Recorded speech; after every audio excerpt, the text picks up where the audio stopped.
Olá, gente, tudo bem? Eu sou o professor Hugo Matias e gostaria de chamar você para o nosso curso de Introdução à Argumentação para Educadores. Vamos lá?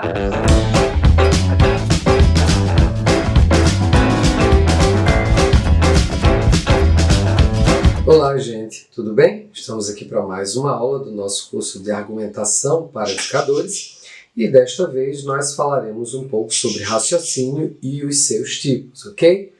Vamos lá?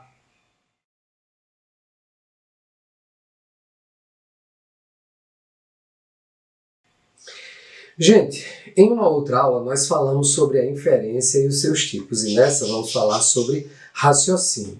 Como é que a gente vai definir raciocínio? Porque ele também envolve chegar a uma ideia a partir de outras ideias. Só que, nesse caso, se trata especificamente da maneira como a gente realiza uma inferência. Então, o raciocínio designa, em conjunto, tudo que uma inferência envolve e o modo como eu realizo essa inferência. Existem certas qualidades das relações entre as proposições que eu manejo para chegar a uma outra proposição, e essas qualidades nós vamos chamar de raciocínio, ok? Então, um primeiro tipo de raciocínio do qual a gente pode tratar é o raciocínio dedutivo.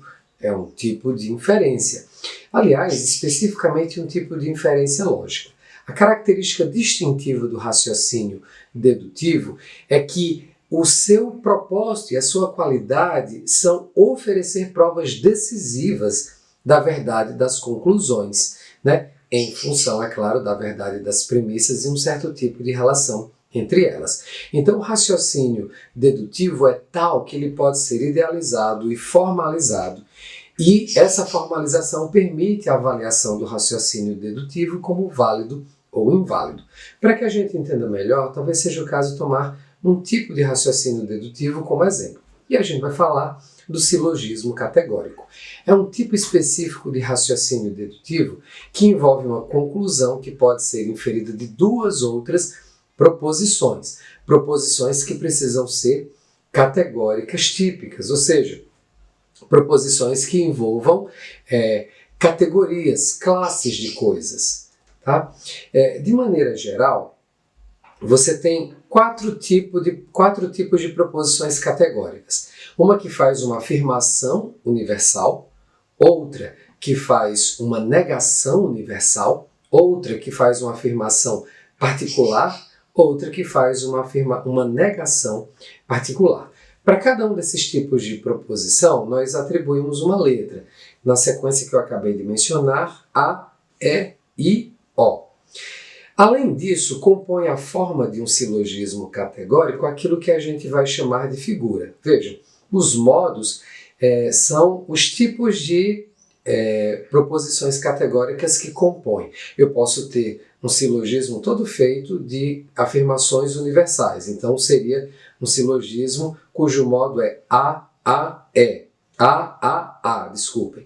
Se fosse, no final, uma negação universal, e as duas primeiras afirmações universais, seria do tipo A-A-E. Eu tenho 64 combinações possíveis. Como eu ia dizendo, ainda compõe a forma do silogismo categórico aquilo que a gente chama de figuras. As figuras são essas que eu vou mostrar aqui a você.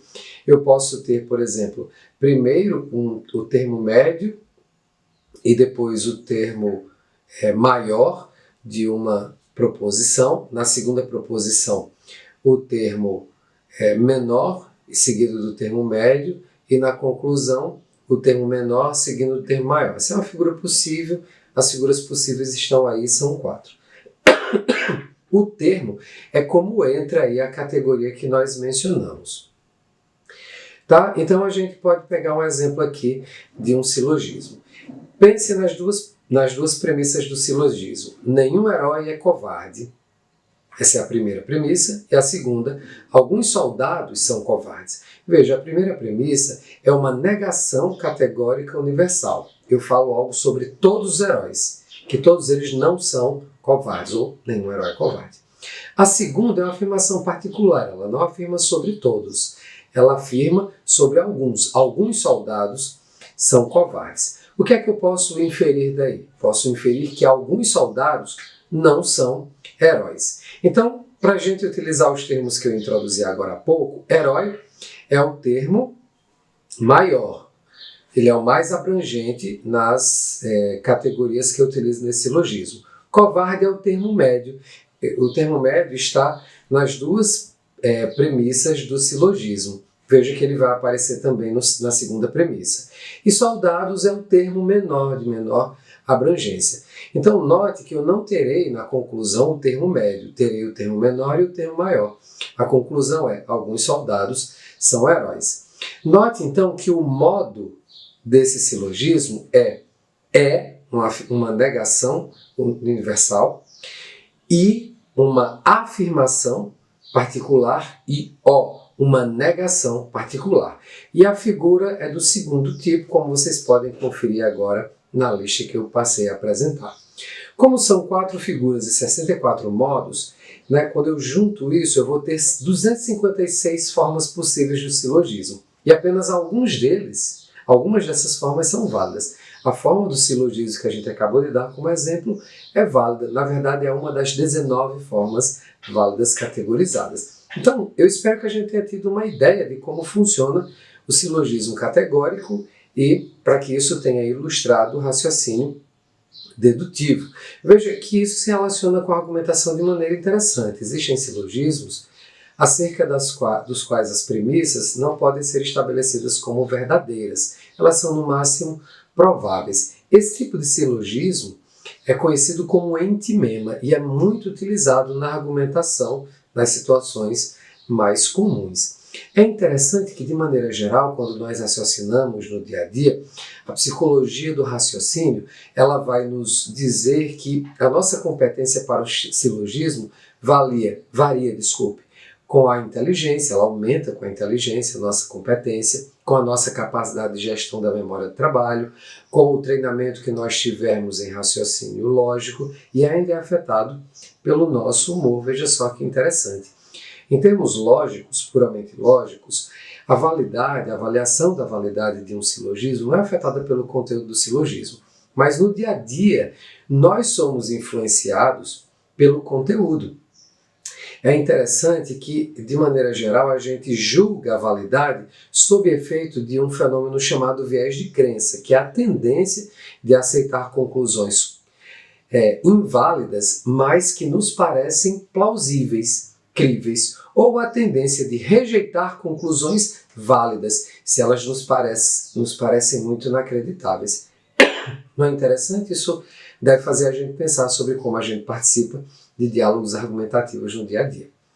Um outro tipo de raciocínio que a gente precisa mencionar é o raciocínio indutivo. É uma outra maneira de fazer inferência lógica. Ela fornece base para conclusões que podem ser avaliadas como no máximo prováveis e não certas, como é o caso do raciocínio dedutivo.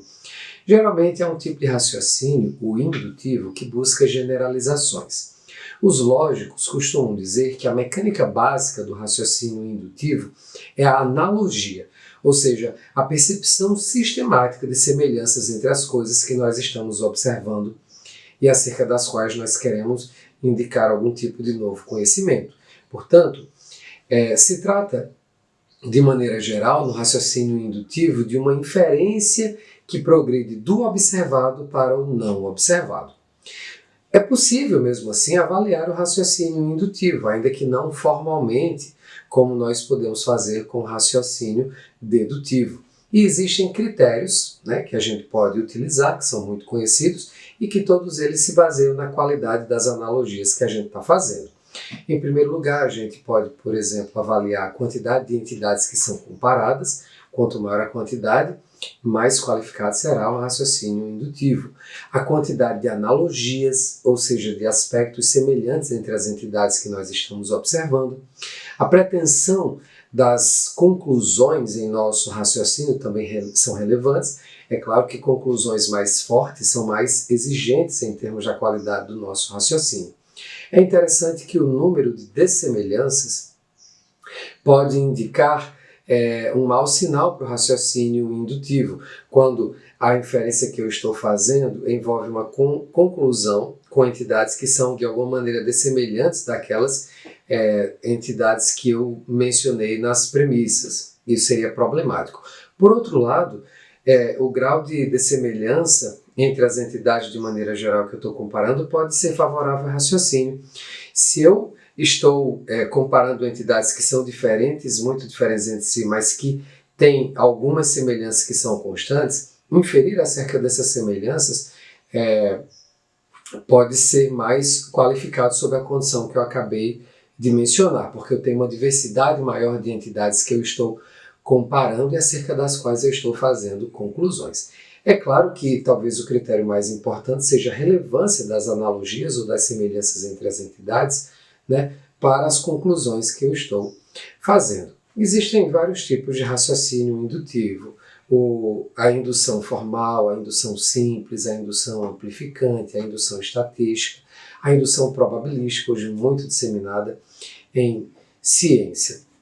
É preciso a gente ponderar que na vida cotidiana o argumento indutivo ele é muito frequente, assim como na prática científica, enfim. Só que do mesmo modo que nós estamos sujeitos a certos vieses, problemas de raciocínio no campo do raciocínio dedutivo, isso não é diferente no campo do raciocínio indutivo.